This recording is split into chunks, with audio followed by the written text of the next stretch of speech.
So మనము ఇంకా ఎలా కొన్ని ఇన్స్ట్రక్షన్స్ ఇస్తాము. ఇక్కడ వచ్చేసి ఎస్పెషల్లీ మనం dining hall or dining table దగ్గర మనం ఎలాంటి ఇన్స్ట్రక్షన్స్ పిల్లలకి ఇస్తే బాగుంటుంది అని నేర్చుకుందాం. ఎందుకంటే ఎస్పెషల్లీ ఈ రోజుల్లో టేబుల్ మేనర్స్ అని అంటారు దీన్ని. అది ఇంకో ఫార్మల్ వర్డ్ ఏంటంటే ఎటికేట్, టేబుల్ ఎటికేట్ అంటారు. ఇది ఈరోజు పిల్లలకి చాలా ఇంపార్టెంట్ అండి. అంటే వాళ్ళు ఇంట్లో ఎలా పడితే అలా తింటే బయటకు కూడా అదే అలవాటు అయిపోతుంది. సో కాబట్టి ఇది మనం వాళ్ళని కంట్రోల్ చేయొచ్చు. సో ఎలా తినాలి అని చెప్పాలి, ఏం తినాలి, ఎలా ఉండాలి తినేటప్పుడు అని ఇన్స్ట్రక్షన్స్ కూడా మనం పిల్లలకి ఇవ్వడం ఈ రోజుల్లో చాలా మంచిది, రైట్? సో ఈ వీడియోలో నేను డైనింగ్ హాల్లో ఎలాంటి ఇన్స్ట్రక్షన్స్ మనం పిల్లలకి ఇవ్వచ్చు వైల్ దే ఆర్ ఈటింగ్. మనం వాళ్ళు తింటున్నప్పుడు మనం ఎలాంటి ఇన్స్ట్రక్షన్స్ మనం ఇవ్వచ్చు పిల్లలకి ఈ వీడియోలో తెలుసుకుందాం. సో ఇప్పుడు ఫస్ట్ థింగ్ అది అర్థమైంది కదండి, టేబుల్ మేనర్స్ అంటారు దీన్ని, లేదంటే టేబుల్ ఎటికేట్. ఫస్ట్ ఇన్స్ట్రక్షన్ మీరు ఎలా ఇవ్వచ్చు అంటే మెయింటైన్ టేబుల్ మేనర్స్, రైట్? అంటే టేబుల్ మేనర్స్ ని మీరు ఫాలో అవ్వండి అని చెప్తున్నారు. Table etiquette are table manners అని చెప్పాలి. నెక్స్ట్, కొంతమంది స్పీడ్గా తింటూ ఉంటారు. ఓకే, చాలా స్పీడ్గా తినేస్తూ ఉంటారు. They don't wait for others. Okay, ఇప్పుడు ఏం చేయొచ్చు అంటే ఈట్ స్లోలీ అని చెప్పొచ్చు. Eat slowly. నెక్స్ట్, చేతులు కడుక్కోవాలి వాళ్ళు తినే ముందు పిల్లలు. ఓకే, చేతులు కడుక్కోవాలి అని చెప్తున్నప్పుడు ఏం చెప్తాం? So wash your hands properly before you eat something. Wash your hands properly before you eat something అంటే తినక ముందు మీరు మీ చేతుల్ని శుభ్రంగా కడుక్కోండి అని చెప్తున్నాం. నెక్స్ట్, కొంతమంది ఏంటంటే తింటున్నప్పుడు వాళ్ళు చాలా సౌండ్స్ చేస్తూ ఉంటారు. ఓకే, ఆ సౌండ్స్ చేయకుండా ఉండండి అని చెప్పుకున్నప్పుడు వాళ్ళ మౌత్తోనే ఎక్కువ చూయింగ్ చేసేటప్పుడు ఎక్కువ సౌండ్ చేస్తారు. అది ఏంటంటే it's not a table manners. అప్పుడు ఏం చెప్తారంటే don't make sounds while eating. మీరు తింటున్నప్పుడు ఎలాంటి సౌండ్స్ చేయొద్దు అని చెప్పొచ్చు. Don't make sounds while eating అని చెప్పొచ్చు. అండ్ ఇంకోటి ఏంటంటే ఫస్ట్ అండ్ ఫార్మోస్ట్ థింగ్ అంటే ఇది మనం టేబుల్ దగ్గర కూర్చున్నప్పుడు ఫస్ట్ అదర్స్కి ఫస్ట్ సర్వ్ చేయడం నేర్చుకోవాలి. మనకు ఒకవేళ గెస్ట్ ఉన్నా లేదంటే అది ఇప్పటి నుంచే సర్వింగ్ యాటిట్యూడ్ అనేది ఇప్పటి నుంచే పిల్లలకి నేర్పించాలి. సో గెస్ట్ ఉన్నప్పుడు ఏం చేస్తారంటే ఇప్పుడు కొంతమంది పిల్లలు ఆ గెస్ట్ కూర్చున్నప్పటికీ కూడా ముందే పిల్లలు పెట్టేసుకొని తినేస్తూ ఉంటారు. అది it's not actually good manners. Okay, so అది కూడా మీరు పిల్లలకి నేర్పించవచ్చు. అప్పుడు ఏం చెప్పొచ్చు అంటే right, serve your guest first. Okay, serve your guest first. ఇది చాలా ఇంపార్టెంట్ థింగ్ అండి. ఎందుకంటే పిల్లలు వాళ్ళు అంటే ఇగ్నోరెన్స్ అనుకోవచ్చు, లేదంటే సబ్ కాన్షియస్లీ డైనింగ్ టేబుల్ దగ్గరికి వచ్చినప్పుడు ఎవరున్నారు అనేది పట్టించుకోరు. దే ఇమీడియట్గా తీసేసుకోవడం, తింటారు. కానీ గెస్ట్కి మనం మంచి ఇంప్రెషన్ ఇవ్వాలంటే అంటే మన పిల్లలు కూడా they are very good. Okay, they are highly cultured. Okay, well cultured, well civilized, అంటే మంచి ఫ్యామిలీ, ఒక స్వీట్ ఫ్యామిలీ బాగుంది అని మన ఇంప్రెషన్ కలిగించవచ్చు. ఎందుకంటే పిల్లలు కూడా గెస్ట్ వచ్చినప్పుడు తొందరపడకుండా ముందు గెస్ట్కి సర్వ్ చేయాలి.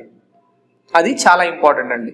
ఓకే, అప్పుడు ఏం చెప్పొచ్చు అంటే మీ పిల్లలకి serve the guest first. Okay, serve the guest first after we have together. First గెస్ట్కి సర్వ్ చేద్దాం. ఓకే, తర్వాత మనం కలిసి మనం సర్వ్ చేసుకొని మనం తిన్నాము అని చెప్తాం. నెక్స్ట్, కొంతమంది కొంచెం తినడం స్టార్ట్ చేసిన వెంటనే they start drinking water too much. అంటే ఎక్కువ నీళ్ళు తీసుకోవడం స్టార్ట్ చేస్తూ ఉంటారు, అలా ఫుడ్ తినలేరు. అప్పుడేం చెప్పొచ్చు అంటే అది it's not good for health. అప్పుడేం చెప్పొచ్చు అంటే don't drink water too much while eating. Don't drink water too much while eating. ఎక్కువ వాటర్ తాగొద్దు తినేటప్పుడు అని చెప్తాం. ఓకే, సో ఒకవేళ వాళ్ళకి హికప్స్ వస్తాయి, అంటే ఎక్కిళ్ళు వస్తున్నాయి, అప్పుడు ఏం చెప్తామంటే drink some water to stop hiccups. Drink some water to stop hiccups అంటే కొంచెం వాటర్ తాగండి so that hiccups will be controlled అని చెప్తాం. Okay, next okay, clean the plates properly అని కూడా చెప్పొచ్చు, ఇన్స్ట్రక్షన్స్ ఇవ్వచ్చు. Clean the plates properly, plates ప్రాపర్గా క్లీన్ చేయండి అని చెప్పొచ్చు. నెక్స్ట్ అది ఇలా ఇవ్వు ఇది లేవు అని మనం ఇలా పాస్ చేసుకుంటూ ఉంటాం కదా, అది ఎలా చెప్పొచ్చు అంటే జస్ట్ పాస్ అనే వర్డ్ యూస్ చేయొచ్చు. Pass the cup, okay, pass the curry, okay, pass the salt అని చెప్పొచ్చు. పాస్ ద స్పూన్స్ అని అలా చెప్పొచ్చు, అంటే ఏదైనా ఇవ్వడం అనేదండి పాస్.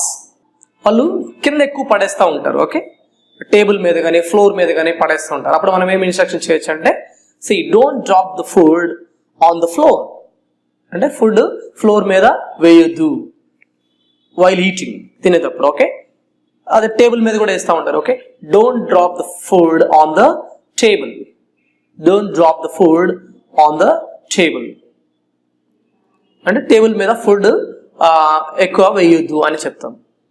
ఇంకోసారి ఏంటంటే పిల్లలు ఎక్కువ సౌండ్స్ చేస్తారు, అంటే బర్ప్ అంటారు కదండి, త్రేన్పడం అలాంటివన్నీ. సో కొంచెం మంది పెద్దగా చేస్తుంటారు, అది ఇంట్లో కూడా మీరు ఇన్స్ట్రక్షన్స్ ఏమి ఇవ్వాలంటే డోంట్ బర్ప్ లౌడ్లీ, అంటే పెద్దగా బర్ప్ చేయొద్దు, అది చాలా స్లోగా వెళ్ళిపోవాలి. ఇట్ ఈస్ కంపల్షన్, అది చాలా కంపల్సరీ అంటే అది రావాలి. బట్ ఏంటంటే మనకంటూ ఒక మేనర్స్ ఉంది, కానీ అది చాలా స్లోగా, ఎంత స్లోగా అయితే అంత స్లోగా, యాజ్ స్లో యాజ్ పాసిబుల్, అంటే యాజ్ ఇనాడిబుల్ యాజ్ పాసిబుల్, అంటే ఎంత ఇనాడిబుల్ గా ఉంటే అంత మంచిదండి. అదేవిధంగా పబ్లిక్ ప్లేస్ లో కూడా అలా చేయొద్దు అని ఇన్స్ట్రక్షన్ ఇవ్వచ్చు. Okay, so don't burp loudly at the public place.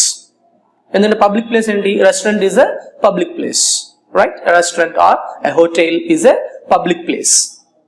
ఇలా మీరు don't burp loudly at the public place, don't burp loudly at the dining table అని మీరు అలా కూడా ఇన్స్ట్రక్షన్ ఇవ్వచ్చు. Next, don't waste the food but eat as much as you want అలా చెప్పొచ్చు. అంటే కొంతమంది ఎక్కువ పెట్టేసుకుంటారు కానీ తక్కువ తిని వేస్ట్ చేసేస్తారు. ఓకే, అలా కాకుండా మనం ఎలా ఇన్స్ట్రక్షన్ ఇవ్వచ్చు అంటే eat as much as you want or have as much as you want but don't waste. Eat as much as you want but don't waste. నీకు ఎంత కావాల్సితే అంత తిను బట్ వేస్ట్ చేయొద్దు అని చెప్తాం. నెక్స్ట్ కొంత మనకి వేస్టేజ్ ఉంటుందండి, అంటే తినగా కొంచెం వేస్టేజ్ ఉంటుందంటే అవి మనం డస్ట్బిన్ లో వేయాలి. Okay, throw the waste in the dustbin, throw the waste in the dustbin అని మనం చెప్పొచ్చు. ప్రస్తుతంలో మనకి ఇంగ్లీష్ అండ్ అలాగే హిందీ లాంగ్వేజెస్ ఎంత అవసరం అనేది అందరికీ తెలిసిన విషయమే కదండి. సో ఈ హిందీ అండ్ అలాగే ఇంగ్లీష్ లాంగ్వేజ్ నేర్చుకోవడానికి మనం ఎలాంటి వేస్ ఫాలో అవుతున్నాం అండి ప్రస్తుతంలో? మొదటిది అయితే బుక్స్ పర్చేస్ చేస్తున్నాం, లేదు అనుకుంటే ఇన్స్టిట్యూట్ కి వెళ్ళి నేర్చుకుంటున్నాం. సో ఈ బుక్స్ పర్చేస్ చేసినప్పుడు మనకి ఆ బుక్స్ లోని చాలా లిమిటెడ్ నాలెడ్జే ఉంటుందండి. అండ్ అలాగే లిమిటెడ్ నాలెడ్జే నేర్చుకుందాం అనుకున్నా అది మనం ప్రాక్టీస్ చేస్తున్నప్పుడు మనకి చాలా డౌట్స్ అనేవి అరైజ్ అవుతాయి. మనకు ఆ డౌట్స్ క్లారిఫై చేయడానికి ఎవరైనా ఉంటున్నారా? లేదు. సో ఇలా డౌట్స్ క్లారిఫై చేయడానికి ఎవరు లేకపోవడం వల్ల మన ప్రాక్టీస్ అనేది మధ్యలోనే ఆగిపోవడంతో మనం ఇన్స్టిట్యూట్ ని చూస్ చేసుకుంటున్నాం. సో ఇన్స్టిట్యూట్ కి వెళ్ళి నేర్చుకోవడం వల్ల మనకు వచ్చే డిసడ్వాంటేజెస్ ఏంటి అంటే మనకి ఇన్స్టిట్యూట్ అనేది మన రెసిడెన్స్ దగ్గరలో ఉండొచ్చు, లేదంటే దూరంలో ఉండొచ్చు. సో దూరంలో మనకి ఇన్స్టిట్యూట్ కనుక ఉన్నట్లయితే మనకి ట్రావెలింగ్ టైం అనేది చాలా వేస్ట్ అవుతుందండి. ఆల్మోస్ట్ 1 అవర్ మనం ఈ ట్రావెలింగ్ కి స్పెండ్ చేయాల్సి ఉంటుంది. సో ఇలా మనం ట్రావెలింగ్ చేసుకుని వెళ్ళి వచ్చేసరికి మనకి సగం టైం అయిపోతుంది. సో పోనీ మనకి హిందీ అండ్ అలాగే ఇంగ్లీష్ లాంగ్వేజెస్ అనేవి చాలా ఇంపార్టెంట్ కదా, అవసరం కదా, పోలే వెళ్ళొచ్చేద్దాం అనుకుంటాం. సో అలా దూరంకి వెళ్ళి మనం ఆ ఇన్స్టిట్యూట్ లో నేర్చుకుందాం అనుకున్నా అక్కడ మనకి వెల్ ఎక్స్పీరియన్స్డ్ అండ్ అలాగే క్వాలిఫైడ్ ఫ్యాకల్టీ ఉంటుందా? లేదు.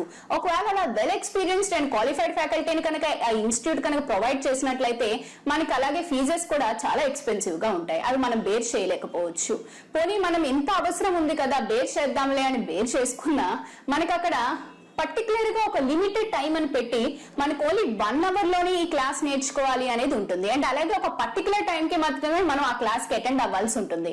సో మనకి ఎన్ని పనులున్నా పనులన్నీ పక్కన పెట్టి మనం అక్కడికి వెళ్ళినా కూడా ఆ 1 అవర్ లో మనం ఎంత సబ్జెక్ట్ నేర్చుకోగలుగుతామండి?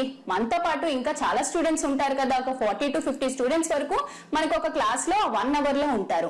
ఉన్న ఒక్క ఫ్యాకల్టీ 40 to 50 స్టూడెంట్స్ కు వచ్చే డౌట్స్ అన్ని కూడా ఆ 1 అవర్ లో క్లారిఫై చేయడం అనేది ఇంపాసిబుల్.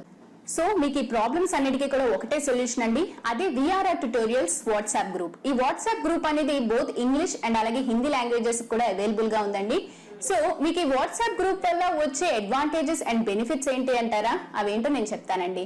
ముందుగా మీకు ఇన్స్టిట్యూట్ కి ఎక్కడికైనా వెళ్ళి నేర్చుకోవాలి అంటే మీకు ఆ ట్రావెలింగ్ టైం ఏదైతే ఉందో అది మీకు వేస్ట్ అయినట్లే కదండి. ఇక్కడ మీకు ఆ ప్రాబ్లం ఉండదు. మీరు ప్రపంచంలో ఎక్కడున్నా సరే మీతో పాటు మీ మొబైల్ ఉంటే మీరు క్లాస్ రూమ్ లో ఉన్నట్లేనండి. అండ్ మీకు ఇక్కడ క్వాలిఫైడ్ అండ్ వెల్ ఎక్స్పీరియన్స్డ్ ఫ్యాకల్టీని ప్రొవైడ్ చేయడం జరుగుతుంది. అండ్ అలాగే మీకు వెల్ ఎక్స్పీరియన్స్డ్ అండ్ క్వాలిఫైడ్ ఫ్యాకల్టీని ప్రొవైడ్ చేస్తూ కూడా మీకు చాలా తక్కువ ఫీజే ఛార్జ్ చేయడం జరుగుతుందండి. అంటే ఇక్కడ మీకు టైం అలాగే మనీ సేవ్ అవుతుంది. అలాగే మీకు బెస్ట్ నాలెడ్జ్ అనేది వెల్ ఎక్స్పీరియన్స్డ్ అండ్ క్వాలిఫైడ్ ఫ్యాకల్టీతో జరుగుతుంది. అండ్ మీకు డైలీ ఈ వాట్సాప్ గ్రూప్స్ లోని క్లాసెస్ అనేవి అప్లోడ్ అవుతూ ఉంటాయండి. అండ్ మీకు డే మొత్తం మీద 12 అవర్స్ మీకు ఫ్యాకల్టీ అవైలబుల్ గా ఉంటారు. సో మీరు 12 అవర్స్ కూడా ప్రాక్టీస్ చేసుకుని మీరు ఈ 12 అవర్స్ లో ఎప్పుడైనా కూడా డౌట్స్ అనేవి పోస్ట్ చేయొచ్చు, క్లారిఫై చేయడం జరుగుతుంది. అండ్ ఇక్కడ మీకు ఇంకో అడ్వాంటేజ్ ఏంటి అన్నట్లయితే మీకొకరికే వచ్చే డౌట్స్ కాకుండా మీతో పాటు ఆ గ్రూప్ లో ఉన్న స్టూడెంట్స్ కి ఆ క్లాసెస్ మీద వచ్చే డౌట్స్ కూడా మీకు మ్యామ్ అండ్ అలాగే సార్ క్లారిఫై చేస్తారు. కాబట్టి ఆ డౌట్స్ ని కూడా మీరు క్లారిఫై చేసుకుని నోట్ చేసుకోవచ్చు. సో మీకు ఈ వాట్సాప్ గ్రూప్ వల్ల చాలా అడ్వాంటేజెస్ ఉన్నాయండి. ఈ స్పోకెన్ హిందీ అలాగే స్పోకెన్ ఇంగ్లీష్ వాట్సాప్ గ్రూప్స్ లో మీరు జాయిన్ అవ్వాలనుకుంటే కాల్ చేయండి 9603339977.